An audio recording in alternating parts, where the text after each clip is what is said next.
Hi, and welcome everyone. Good to see you all. Welcome to Tawhid Spiritual Unity of the Three Principles webinar series. Really excited today as we have an amazing guest with us, Beverley Wilson Hayes, or Miss Beverley. So good to have you here with us, Beverley. And I'll just give a bio for those who doesn't know who Miss Beverley is. Beverley has worked in the field of recovery for over 3 decades, creating and leading many recovery and self-discovery programs. She is world-renowned for her ability to connect as a spiritual conduit and trainer of trainers. She was introduced to the three principle psychology by her mentor, Dr. Roger Mills, 30 years ago. As a certified advanced trainer of trainers and keynote speaker, her range of expertise or experience is vast. She has worked with diverse populations from high crime rate communities, correctional and educational systems, to corporate boardrooms. Beverley's life goal to help others discover their own source of wisdom and insights blossomed with Sydney Bank's support and guidance. She demonstrates this commitment working with individual clients of all ages groups as a seminar leader on webinars and mentoring. She spends her time richly loving. Beverley lives with her beloved husband, soulmate, Bill Hayes, in Mercade, California. And Beverley is also the CEO and co-founder of Conduits, Do It International, a worldwide consulting and training corporation with a loving family touch. She's a developing author and spends her time richly loving others. And I think this is the part that touches most people as it's conveyed through her conversations and talks. I really enjoyed listening to Miss Beverley in the 3P UK conference this year. And the feeling that I left with was just just basking in love. And that's what I loved most about that. As Sydney Banks used to say, don't listen to my words. And it's in the feeling. And that's what you live with when you listen to Beverley. So good to have you with us, Beverley. I'll give it over to Harry to say a few words, and then we'll pass it on to you. It's nice to see you, Beverley, of course.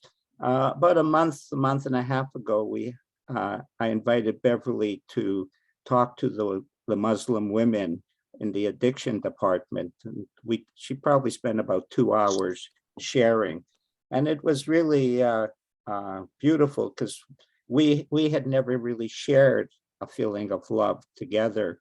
And we had seen each other, but it was great.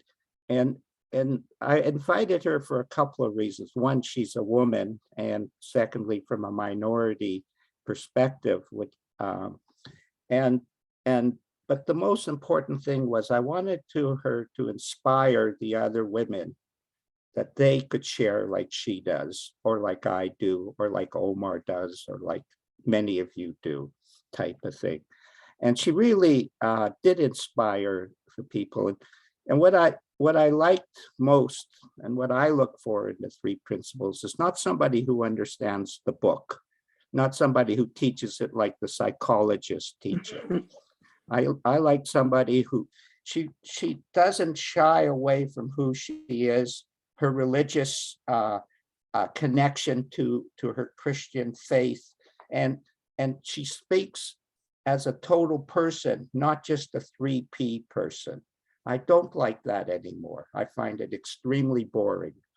And when you have a connection, that's Sid's message. You have a connection, be original, be who you are.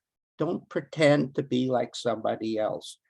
And Beverley really personified that. And I guess, Beverley, I kind of like that. So, so it's great to have you on the show. The women in Back to the Future super appreciated everything. And I'll record this and I'll make sure they get to hear some more messages that you have. But listen to the naturalness of it. That's what makes truth alive, not something thought equals feelings, That's important, but it's a spiritual message. It's always been a spiritual message from Sydney Banks, and it always will be a spiritual message, but it's a spiritual psychology. Go ahead, Beverly. Okay, thanks, you guys, both of you, Omar and Harry. I appreciate what you had to say. And yeah, that was my take on it. I remember one of the first things Sid told me over lunch with just he and I, and he said, never, never, never let them talk you into traditional psychology. He said, you are connected to the source. That is the highest degree we could ever have. And I was floored. I was like, huh? So at the time, I was working on a master's degree right then, you know. But he really shocked me with that one. And later, I began to really know why he said that and learn to love that. So I want to share a bit about, you know, how the three principles has helped me, and not only helped me, but helped my 7 brothers and sisters, my 5 children, and maybe over 1,500 godchildren that God has given me over my life, and other family members, and gone way further than that. It just, once you learn something that helps, once I learned something that helped me from the inside out, that I just couldn't help but share it. I mean, on napkins, in restaurants, on take a stick with dirt and, you know, kind of spell stuff out for people in the communities where there was no grass and no setup place to meet at first. But it's been one journey. My life has been one journey. Even my mistakes have been glorified into something that was absolutely necessary to get me to where I was going. And so it makes me more curious in today's life to not be so, if I'm upset or I have a dis-ease about something, there's something in the back of my mind that says, watch out, this could be your next blessing. This looks like, you know, that's why we can't pay attention to how things look out there. And we can't even really pay attention to how we feel about them inside, except for our feelings or an indicator of whether we're in our health or not. So I've learned to love that over the years. I've learned to appreciate it highly. And I've learned to be able to, through transparency and through love, people say, this is what people say to me, that gives me so much hope. It gives me so much hope. So I know that people, even the way my love of Christ transformed after learning the 3 principles, not just learning them, but learning them experientially. You know, when they start being a working part of my life, it gave me deeper insights on what the book of antiquity was talking about. Whereas before, I always had this awesome feeling of, they're talking way over my head. You know, here's all these good people, and then there's me. You know, I was at this place where I never quite, wherever I went, it felt like I didn't quite fit there. You know, I was always looking for somewhere that I would feel at home, I think, inside. But it took a while. But once I began to explore, I call it an exploration, because these ideas, once they're presented, the ideas of divine mind, divine thought, and divine consciousness, once they're presented to me, then I felt something that was so deep, and I didn't know what that something was. And Sid said, don't worry about it. Just go in your life and play around with this. Just play around with these ideas. Don't make nothing heavy about it. Just, most of all, enjoy yourself, love and laughter. And I don't know why, everything else I'd ever did had been always, you know, when I was in school, I wanted the straight A's. You know, I measured myself by, if I got that B plus, I wasn't satisfied. You know, I was always measuring by somebody else's scale of what success was. And to hear, number one, wherever you go, just be yourself. Talk about what you know. Talk about the things you have experienced and that you saw through the experience of the people that you've been chosen or that have been brought to you to not help, but to have a talk with. That's all we do. We listen well, we hold space, we tell what we saw happen to us, and then we try to share how that changed how we felt on the inside, thus changing our whole world across the board. I mean, that to me is not no little bitty thing. That is a big, big thing, because it was unheard of. You know, you might get help for, oh, you got problems with alcoholism, you go to AA. You got problems with this, you go there. You know, all these different places. And then here was something that kind of made you re-examine everything you had learned before. And it made you re-examine it in a way that made you curious and playful and loving and kind and so much hope, so hope-filled. And that carried on to other people. You know, just the actual. Call from unavailable.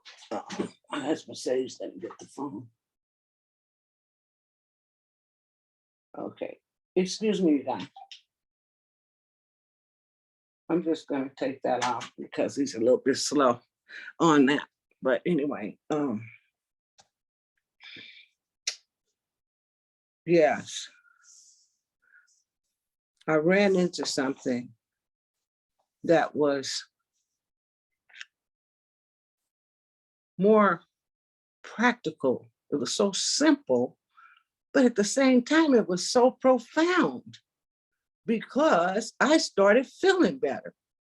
And once we start feeling better, the windows of opportunity and possibility, they open from places that I would have never thought to consciously look. And let me give you an example of that. Once I got sober, I was a very angry person growing up. I had a lot of, they called chips on my shoulders at school. They said she has a chip on her shoulder. But I was, academically, I didn't struggle in that area. I struggled with people and, you know, people skills. And so I went to get the help somewhere I'd never heard of. I never heard of AA or NA or none of these other things, but I went to get help there. And I found it was very interesting, you know, because they required you to do a lot, something like 12 steps, and you had to write these things out. And then you had to, you know, you had to humble yourself, which it wasn't too humbling, to be exact. You had to allow someone else to help you through this process. Don't let that bother you, because that's the only way I can figure out how to do it right now. And so that's what I did. And I had names attached to me like AA Nazi, and what that meant was that I was into it 110%. I didn't want to hear anything else. I went to the program in my hometown where I knew everybody that I used to drink and use with. And when I see them, I pull out one of the books that I carried and I start reading to them because I didn't want them telling me anything, because I knew what we talked about. We talked about drugs. We talked about getting more drugs and all that stuff. So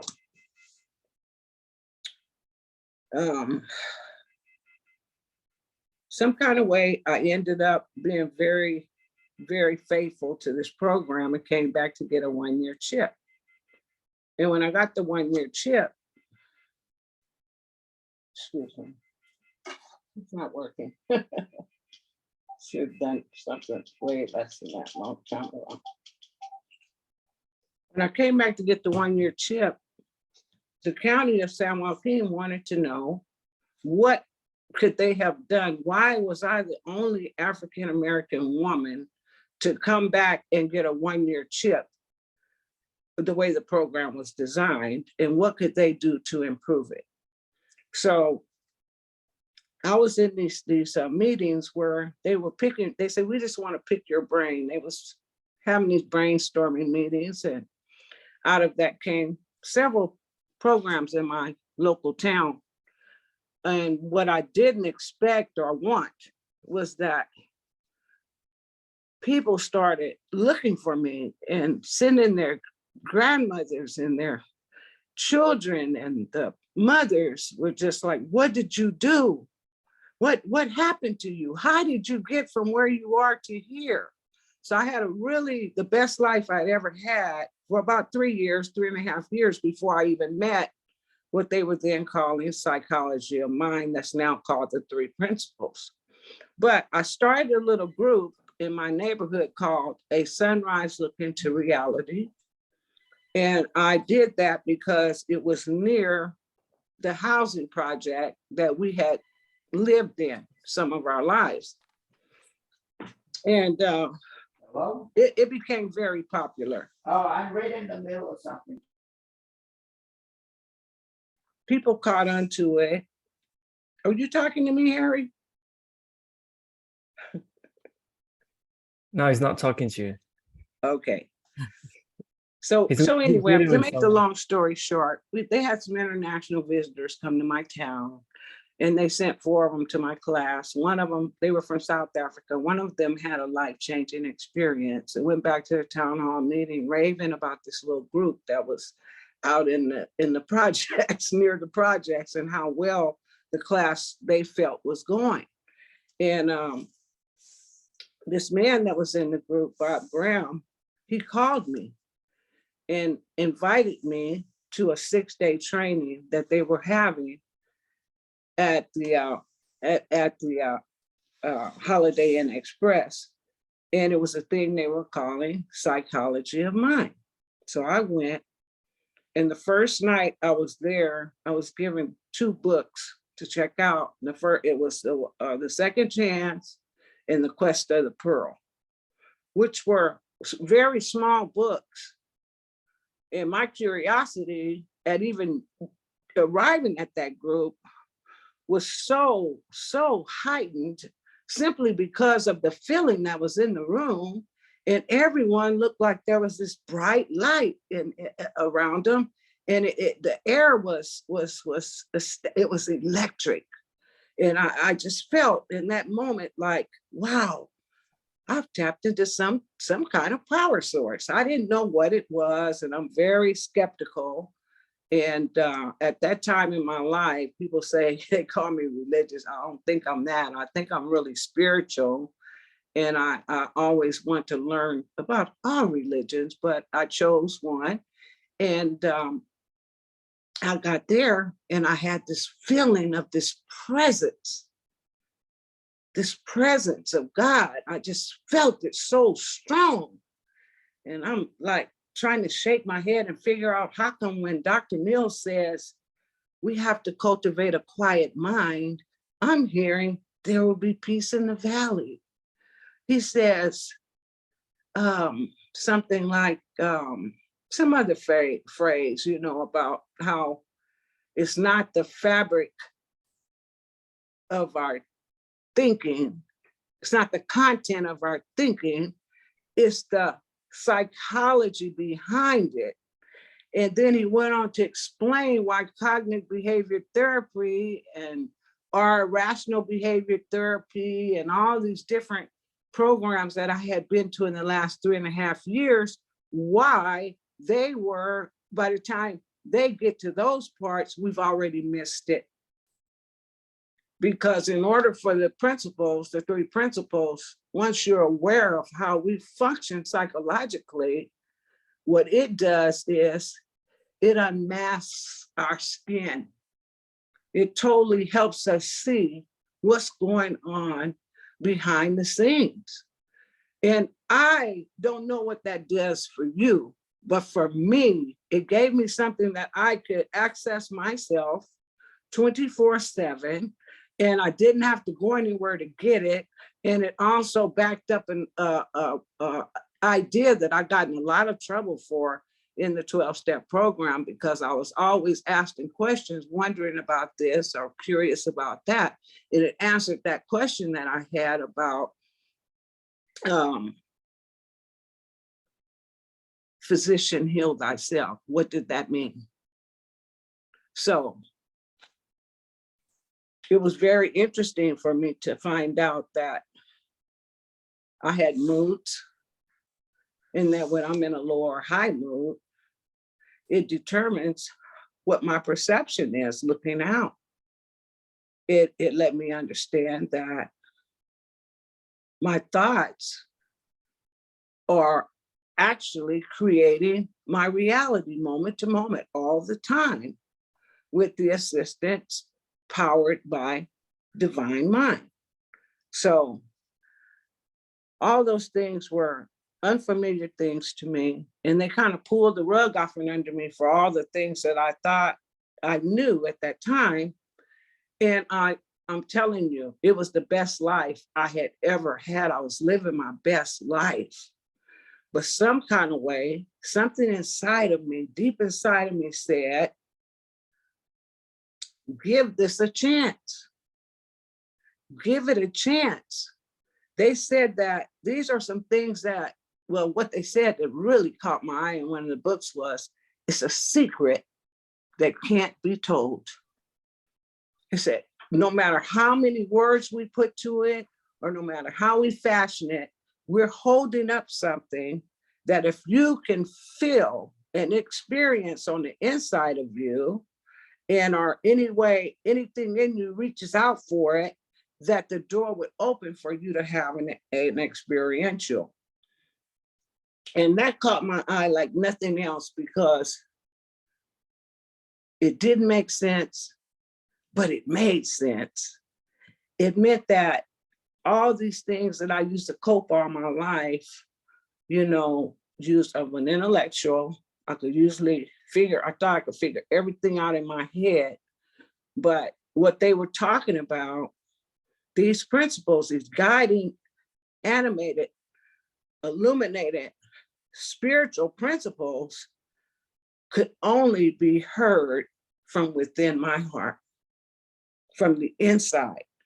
All the problems and situations that I had encountered in my life were powered through these 3 principles. And it was my perception, me looking outside of my own eyeball into the world, that was creating the reality that I then knew. And what I had been taught to do was examine, think, and rethink, and positive think, and do all these different things.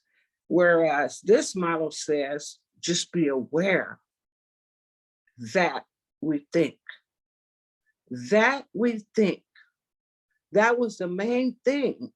And to know that behind that, if we could access a quiet mind and just slow down and quiet ourselves down, that this would actually take me home to a place inside of myself that I once knew. I could remember when I was 5 years old, playing in the field and turning around and around and all the wildflowers and just falling on the ground as kids and looking up in the sky for hours. I remembered that freedom, but I hadn't experienced it in a very, very long time.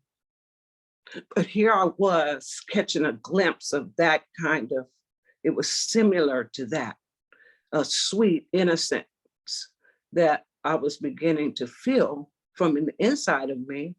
And when these other places that I had been would describe, we're going to talk about mental health. So every time they were going to talk about mental health, they would talk about mental illness.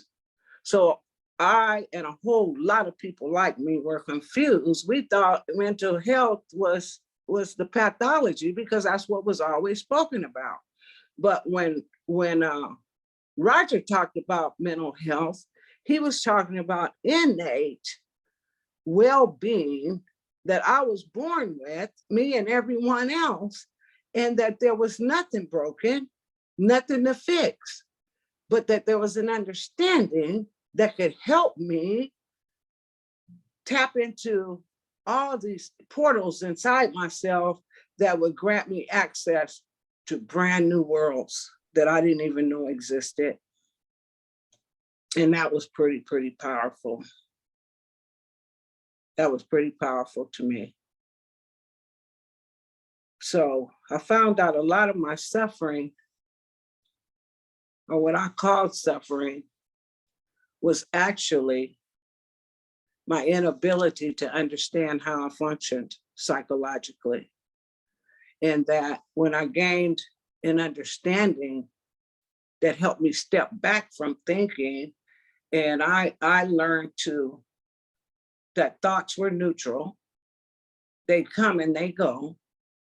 And what causes the clouded thinking that covers up my innate mental health is when I began thinking.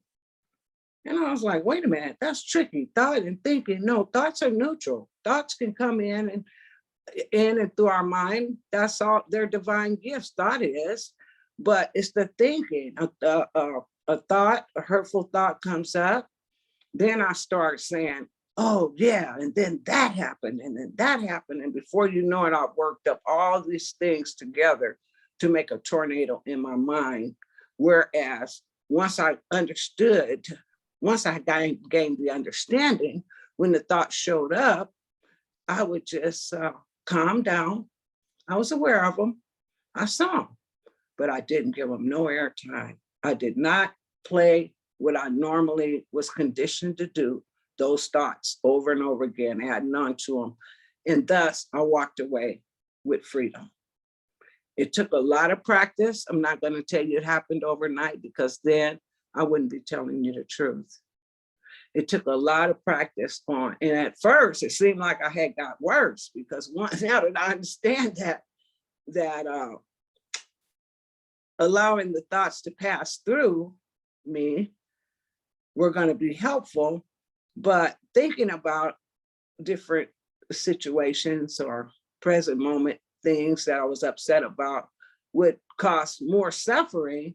It seemed like I did it more, but it wasn't that I did it more. It was that now I'm aware. I'm aware, and awareness is power.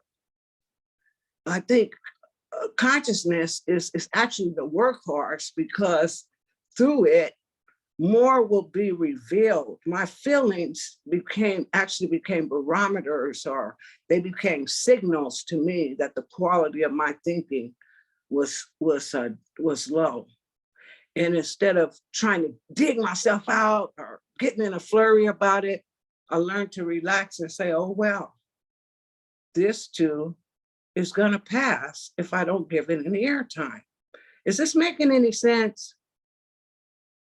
Is this making any sense, or do I need to back up somewhere? Or are you guys getting what I'm saying?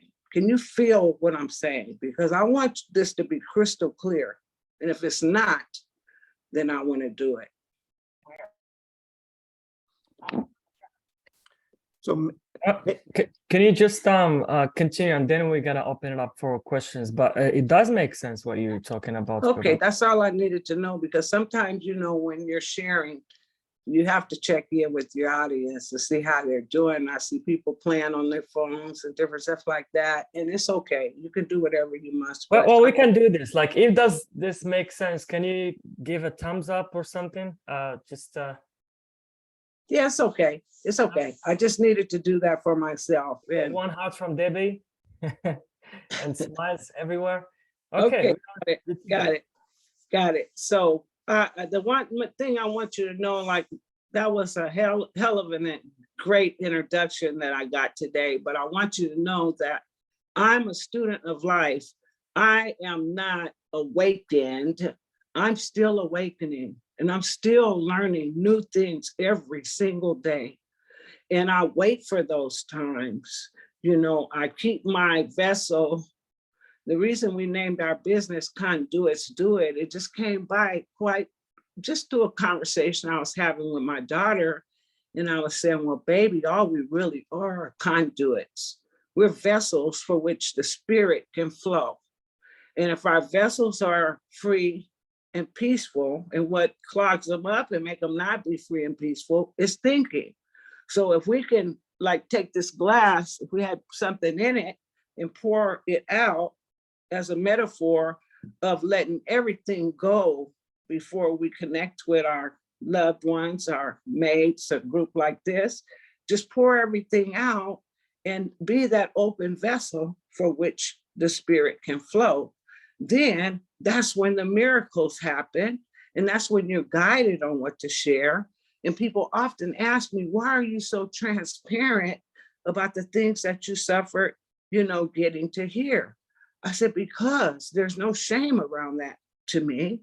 It's just part of my life. It's what happened.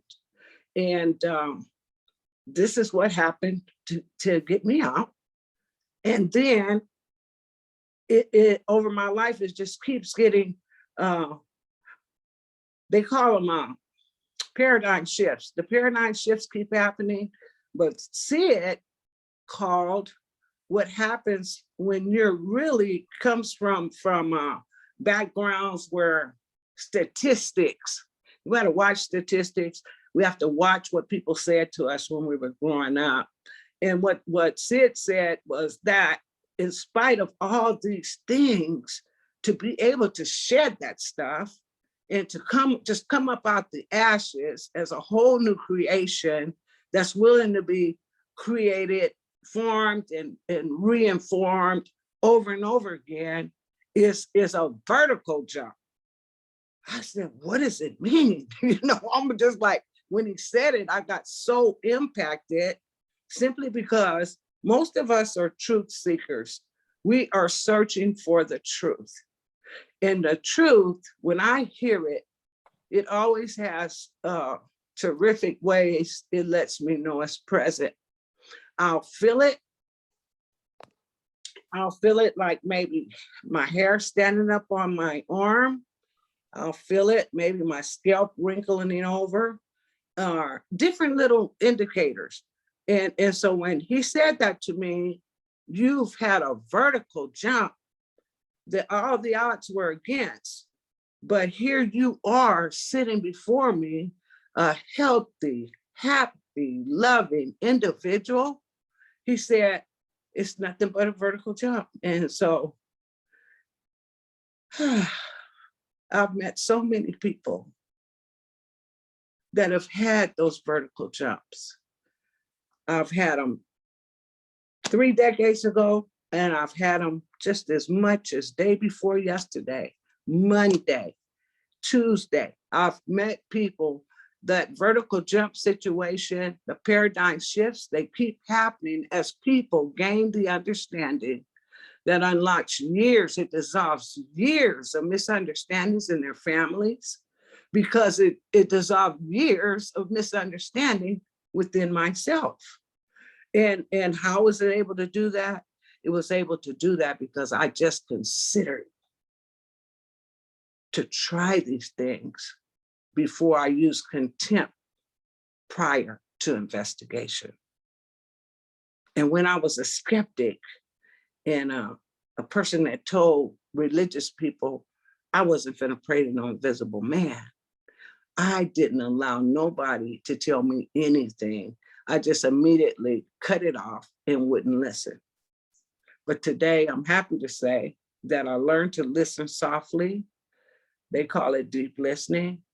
And I learned to hear with this part of my body. And they helped me see that when I hear things through my mind, and right now, if you're listening to me, and if you're, listening hard like this, or you're like, what, or you're just like, that's what I'm calling listening through our conditioned habit of thought. But to be able to relax enough and just, I say, this is what I say about me. I tell myself, it's like I got a reel. Some of you guys got rods and reels, you cast that reel out and then you wind it back in. Well, that's what I have to do with myself sometimes when I see that I can't settle down and come wherever my hands are, that's present. And when I can get present, I'm automatically gonna start dropping to my heart. And the things I hear from my heart overrule the things I've been conditioned to think in my mind. And I get to string enough of those along together to form brand new realities in my life, whereas before, these weren't even possibilities. And I mean, it's across the board, not just in one circumstance, it's just in so many circumstances. And being able to speak to my children from this understanding and my grandchildren has altered their lives. And I realized, you mentioned that talk up in London, England, a few months ago. We realized that having this understanding in a family, especially where you have a large family, and there's always somebody upset with somebody at the annual gatherings, the annual holidays. And this understanding has given us a way to be spiritually, our spiritual well-being, our spiritual mental health is wealth. It's a richness that money cannot buy. And it's available to everyone. And where I come from, talking about, my elders, my mother, my grandmother before her, they would always say that love begins at home. Charity begins at home, and then it spreads abroad. For me, the way my life unfolded, it went backwards. But by the time, because I found helping other people helped me. When I would share what it took for me to overcome being addicted to drugs or, being somewhat mixing that with, alcohol and different stuff like that, sharing that with other people brought them hope. And for a long time, I was going that way hard and heavy. But the ripple effects from that was affecting my family too. But when I learned the 3 principles, I set my course to have family meetings with my children, similar to the meetings I had with other people in other communities, to find out what was going on at home. And we had a chance, in a way, the kids had a chance to speak now without having to be children are seen and not heard. They had a place, a safe place where they could voice concerns about what was going on in the family, if they liked or disliked, and we as a family would solve those situations. And it was simply because we had a new way of loving each other. Isn't that the truth, Beverly? The Yeah. effect of the three principles on a spiritual level affects us in our hearts, the most important on the simple, practical level of being at Yeah. home. Because of course, if our home is disturbed or unnecessarily negative, it hurts us. And when it changes, we see what healing really is about. Yeah. Yeah. It's so humbling, yet so gratifying, you know. And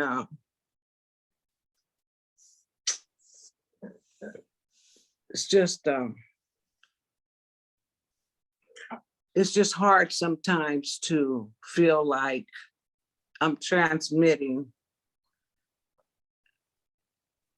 the power and the might behind what has actually happened in real life, you know, because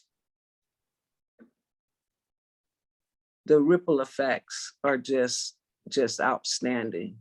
Amazing. Yeah, they're just amazing. outstandingly amazing. And the truth is, Beverly, what you're saying, only you are experiencing it totally.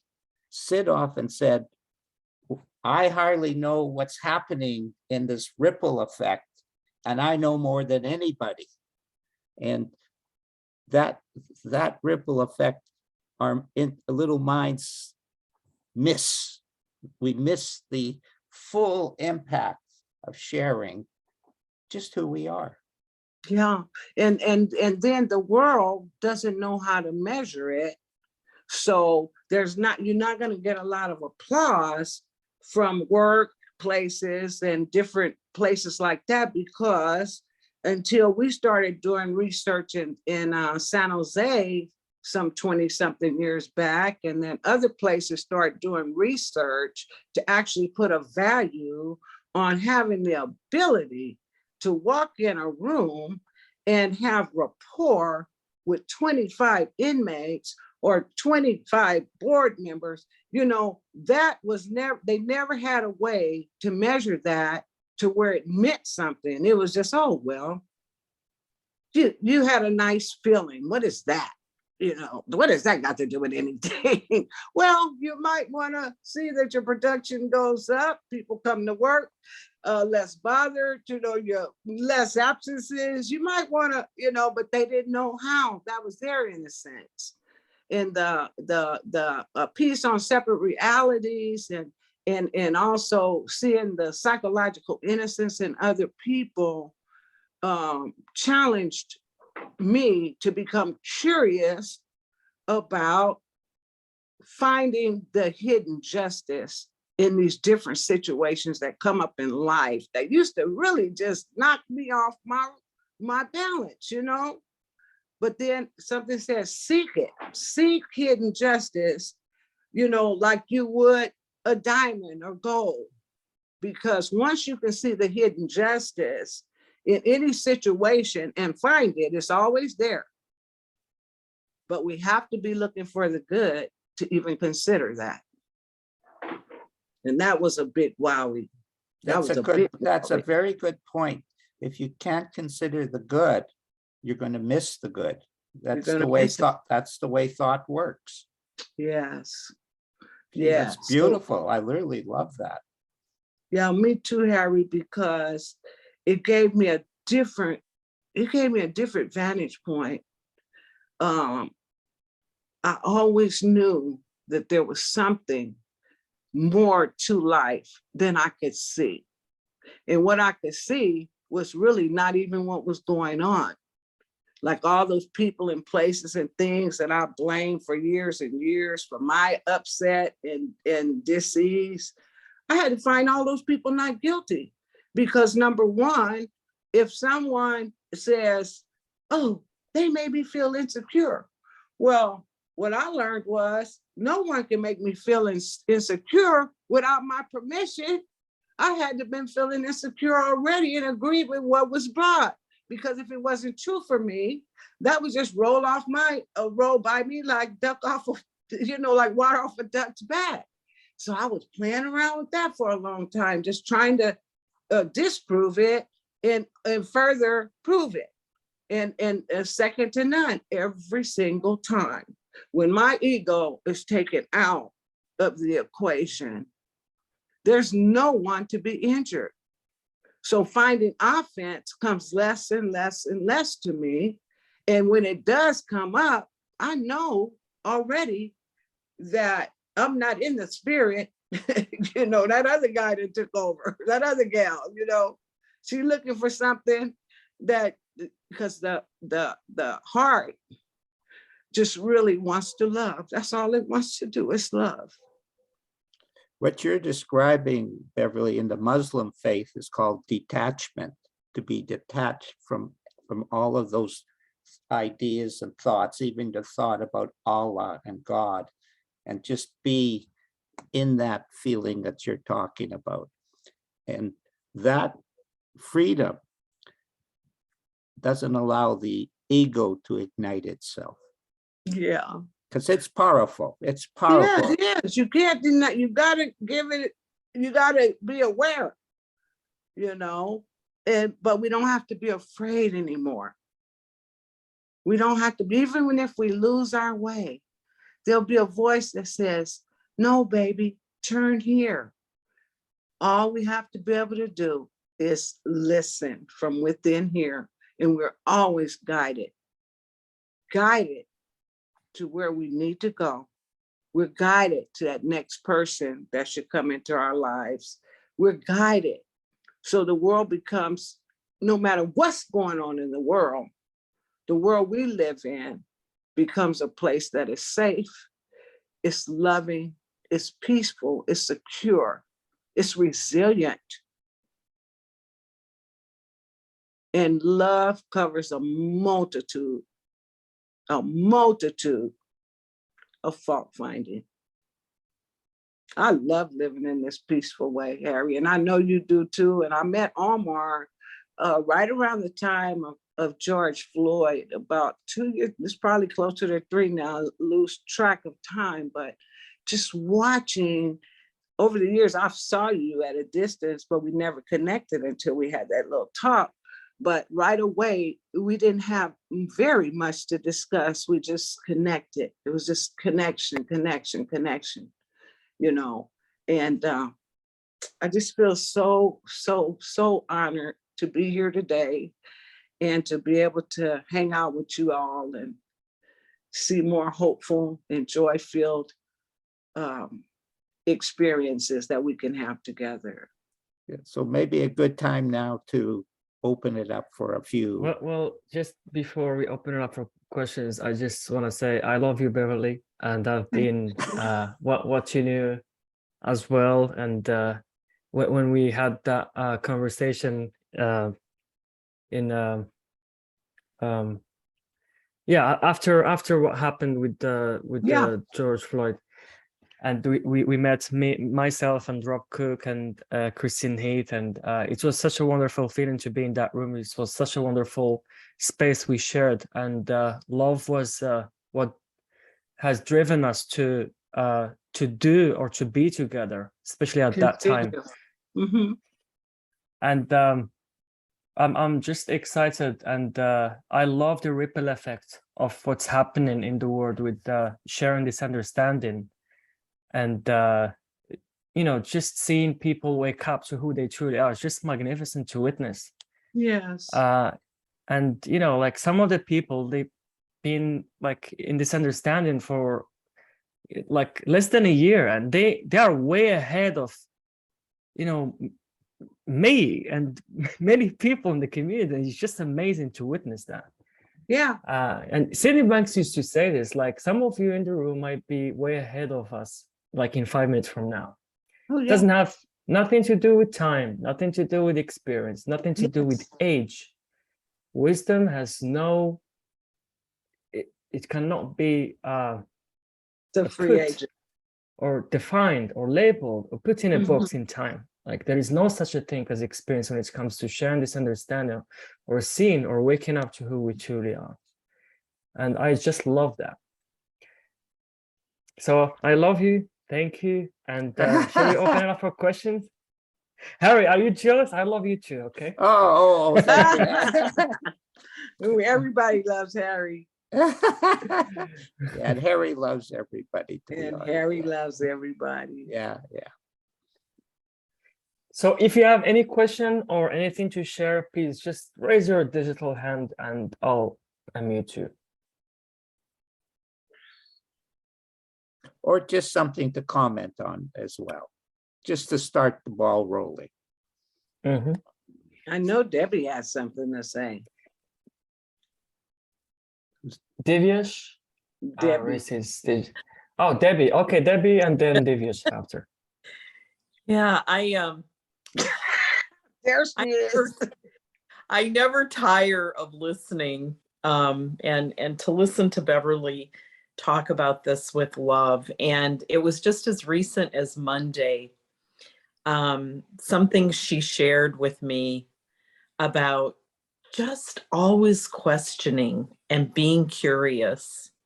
And of course, that afternoon, it just appeared in my life.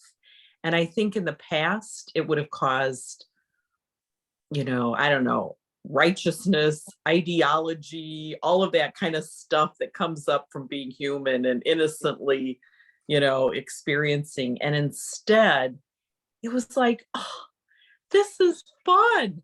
This is exactly what Beverly was talking about, And Yes. so, an idea that I had held fast to and to just listen, from a different perspective.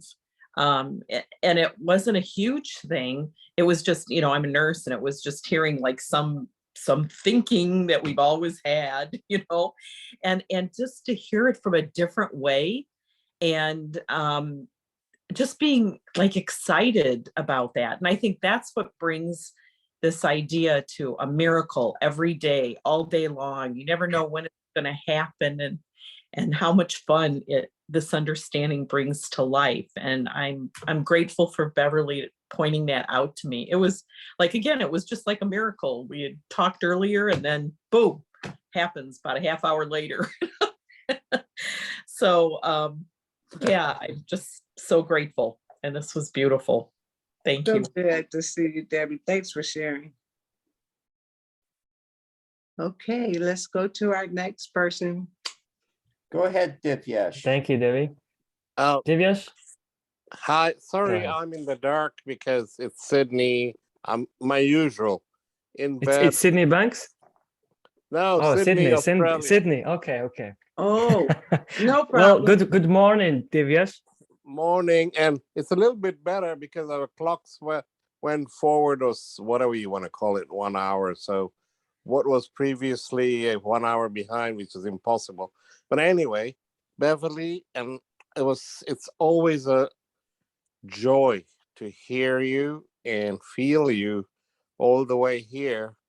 And you were first mentioned in my constant seeking, which is a good thing and a bad thing in its own way, because the innate well-being you speak about is always with me, but I've got curiosity, and in that it can turn into constant seeking.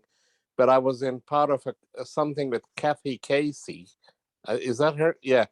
And she kept on going on about Miss Beverly. And I go, who the hell is this Miss Beverly she's talking about? And then somehow, funny enough, as the universe or something works, one day later, I don't know, you turned up in another thing in the 3P community. And I go, that must be Beverly. That must be Miss Beverly, the one Kathy was paying. And then I heard you, and I felt movement. It was like listening to the Mississippi Mass Choir sing in my heart. Wow. That's the best way I can describe it. I love gospel music. And so I heard you. And yet I heard you, and it went away in an instant, because this mind of mine, or the thinking part of me, is, as I would be happy, I think I would belong to Overthinkers Anonymous. And coming to any anonymous, I've been in AA for 15 years and 7 months. But when I entered the three principles, like very nudgingly, slow is I'm not like what Omar said overnight. Some people are fast. I'm not the fast kind here. Yeah. My thinking is my barrier to experience. Anyway, overthinkers, but 15 years, there must be something good that I reached that far, one day Yeah. at a time. Congratulations. But not, after the principles, you said something today which struck home, which is if you miss the good, what did Harry put it? And you said it, miss the good, you won't something about missing the good. And I started talking in the rooms of AA fellowship. I had a conversation with Harry a long while, not that long, but a while ago. It's the fellowship I go for a lot. And one thing I keep on saying, but hey, look at how good you are, how warm you are, how joyful you are. And people look at me, no, I'm a wretch. I'm a bozo at the back of a bus. I'm just an alcoholic. And I can't hear this crap anymore. I mean, sorry, that's their thinking. But I just personally, I'm tired of living in shame. Yeah. And one thing which is coming through is what Sydney Banks and you and Omar and everybody keep on giving the feeling of innate well-being. It is there. But I covered it up. I mean, this is why I'm slow, by overthinking, worrying, projecting into the future, this, that, and issues look real. But so I keep on coming selfishly in a way, so that, as you said, if you can love yourself, then you can give love to all. And people like you, Beverly, that mass choir, or Donny Hathaway singing through my ass. Sorry. It's a feeling which I love. It gets covered up too easily for me, but at least I'm in the right direction. Divyesh, Beverly's message is what she's experienced and releasing this unlimited potential. That's in you. And all you have to do is do it. That's why she calls it do it. That's all you have to do. You just have to show the intent. You talk less about why you're a failure and more about how you're unlimited in who you are. All of us can hear your wisdom. You already know it. That's the problem. You know it too well, and all you have to do is in a way believe it. You know, I call it trust in God. That's what I call it. That's a lovely word, trust. Trust yourself, Divyesh, and then it releases. That's all Beverly. That's why I love Beverly sharing, because she's just demonstrating as an ordinary human being what spirit can express. Yeah. As an ordinary human being, not as a saint and a god. Yeah, none of that. None of that. In fact, that's what will get us in trouble. The other being but the spirit, now that is something. It's really so simple to the it really doesn't make sense to the intellect what Harry just said. Just do it. But it makes total sense when it's heard beyond intellect. And so, Divyesh, you know a lot. You have a lot of information about everything. I love talking to you. I enjoyed that. And also, just let go of everything you know. Yeah. So you could hear something. Yeah. Beverly shares, she's poking everyone's soul in this room. And that's what the three principles is about. It's not really about the words, but what's beyond what is shared with the words. And that's the feeling experienced in those moments is what's actually caused people to transform, or what's happened to me, and what's happened to Miss Beverly, and what's happened to Harry, and what's happened to James when he met Sydney Banks, and he felt love. That love transformed him completely. And many other people in this room, Maya, Mete, Joe, everyone. It's up for grabs, Divyesh, and there are no exceptions to this rule. It's It's Yeah. beautiful to hear that. Thank you, Omar. Okay, in welcome, buddy. closing, you guys, can I say one more thing? Yeah. Well, we have James raising his hand, Okay, yeah, I and didn't. Nicole. Do you still have a little bit of time? Yeah, Miss just Beverly, to take? a mic. Yeah, I have enough, a little bit left. Yeah, sure. Okay. So James and then Nicole, but we'll just make it quick so we don't. No, just come on. Okay.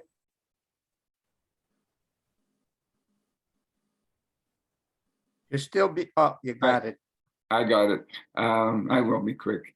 Beverly, it's a privilege to meet you and a privilege to share with you, privilege to have been in this room. And thanks so much. And thanks to Omar and Harry for setting up this one. And thanks to everybody else in the room. As you were sharing, part of where my head went was the other folks in the room, and I watched their faces light up. And we love sharing with you. Everybody in this room knows what's going on. Everybody in this room has grown through hearing truth. And, it's a highlight. It's a highlight for me. Ross too, I'm sure. And I'm sure for everybody in the room. Obviously, we came to see you, and you've delivered your beautiful presence to us. So thanks so much. Thank you both. Thank you, James and Raj. Thank you, James. Thank you. Nicole, would you like to unmute yourself? Hi, yeah. This is my first time in this chat, but I've been part of the 3P community for a bit.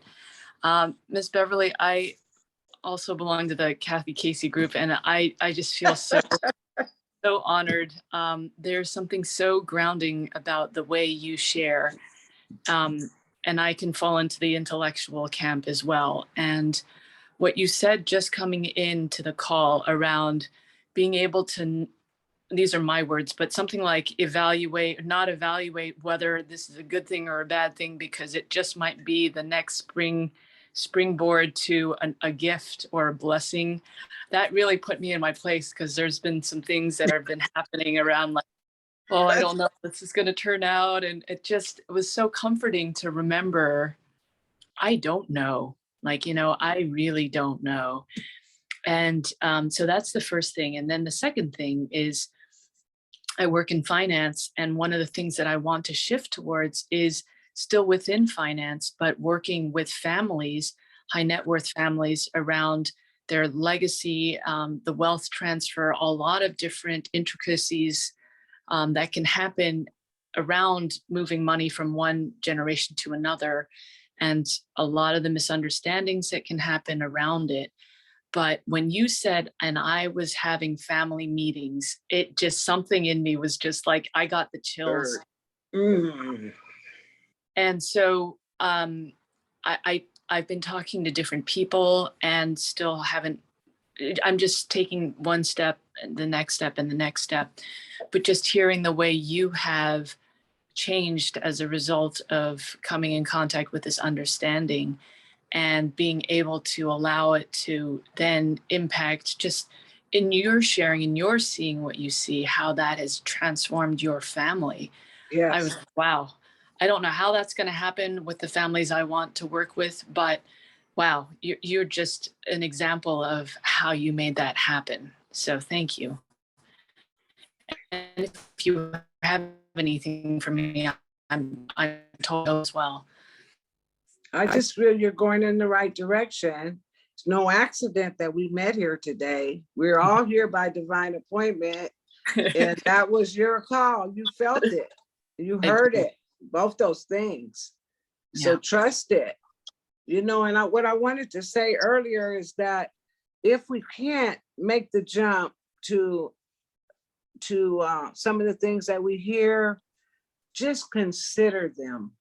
It is better for me, when I first learned to play around this, to put my mind in neutral than to conclude that it wasn't worthy or true, because we never know which way a situation is going to turn out. And it could turn out for our good, but it requires trust. Yes. Yeah. Thank you so much for being here today. I appreciate you, Nicole. Oh, thank you very much. Thank you. I'm grateful. Yeah.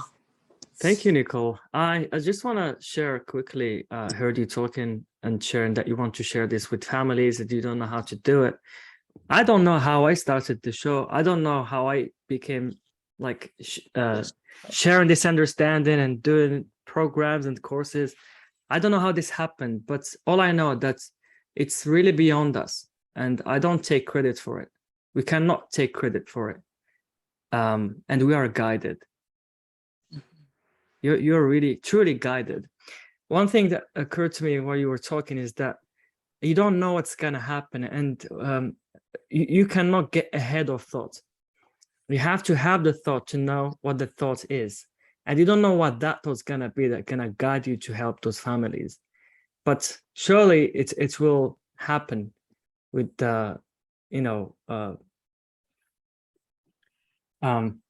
just as Miss Beverly said, just you're in the right direction. Just keep exploring and listening and deepening your understanding. Be yourself. That's the message, your way, not what other people think. You found your way. Just consciousness will direct you. Thank you. And thank you both. And I think what also is up for me is I may make, quote, mistakes, but there are no mistakes in spirit. And the thing that I need to remember, the feeling of discomfort might be there, but that's also part of my learning, and there's nothing wrong with that discomfort. It's just I'm alive. Mm-hmm. Yep. Absolutely. Beautiful. Thank you all. Okay. Thank you, Nicole. Okay, I think we approach the end of this beautiful conversation. I would love to thank our guest speaker today, amazing guest speaker, Miss Beverley. You filled us with your beautiful presence and joy. Like I'm just, I don't know if I'm the only one, but I think give us some heart if if that resonates. Or if I'm the only person, then I'll just keep feeling that. But thank you for accepting my invitation, Miss Beverley. We don't see any hearts from you, Harry, but I know it's there. First, I have to know how to give a heart. Let's see. Well, you don't have to. I got it. I got there it. You go. Okay, so that's the Beverly. That's the first heart I've given anyone. But of course, only you. digitally, you know. Yeah, it's always good to be a virgin, you know, in the world. Yeah. The world of love. Yes, Madonna. Well, God so bless. Thank you very much, Harry. Thank you again for being such an amazing co-host and sharing your wisdom. Thanks for everyone who joined us today. Divyas, James, Debbie, Joe, Maya, Mete, all of you guys, Nicole. It was wonderful having you all here. And see you in 2 weeks. I think we have a panel discussion around it's back to the FITRA addiction, our vision for the future. Okay, great. So thank you all, and see you in 2 weeks. Okay, bye-bye. Thank you, guys. Mwah, mwah. Yeah. Thank you. Bye. Bye-bye.